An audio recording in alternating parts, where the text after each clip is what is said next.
In 2005, the SAS, a British Tier 1 Special Forces unit, watched in shock as footage of two of their comrades, Campbell and Griffiths, surfaced on local news channels. The soldiers had been captured, beaten, and tied to chairs, facing charges of murder. The SAS knew they couldn't leave their brothers to the mercy of the enemy and immediately began planning a rescue mission. However, the British government seemed unresponsive to the situation and the rescue mission was on the brink of failure. The story began on September 19, 2005, when Campbell and Griffiths were conducting an undercover mission in Basra, Iraq, with the British intelligence service MI6. The mission was to shadow a corrupt police chief who had connections to terrorist organizations. After gathering information, the soldiers were confronted at an Iraqi checkpoint and a wild chase ensued. The soldiers were eventually captured, beaten, and taken to a prison in Basra where their pictures were forwarded to a news agency. The SAS soldiers in Baghdad immediately moved to Basra and prepared for a hostage rescue. However, their superiors refused to authorize the mission, putting the lives of their comrades at risk. Despite the SAS' willingness to act, indecisive leadership and political entanglements hindered their efforts. The soldiers were eventually freed, but not before the SAS had to rely on the help of their American allies.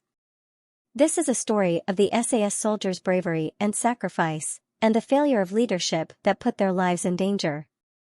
Kidnapping these SAS soldiers was a bad idea is a thrilling and emotional account of the events that transpired in 2005, when these elite warriors were put to the test.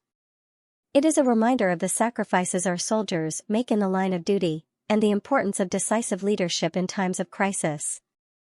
The SAS soldiers were fighting for the lives of their comrades while political leaders were completely out of touch with the situation on the ground. The SAS soldiers were highly trained and had excellent training that prepared them for situations like these. They gave the kidnappers just enough information to keep them alive but didn't reveal major secrets, hoping that their comrades would soon burst through the door, kill all the hostage takers, and free them.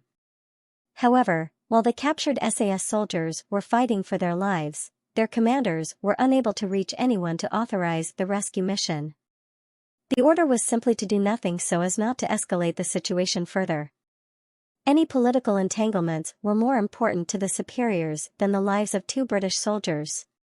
The leaders of the SAS did not give up, but even the general in charge in England didn't answer his cell phone, and soon the soldiers in Iraq were joking that he had switched it off because he was playing golf.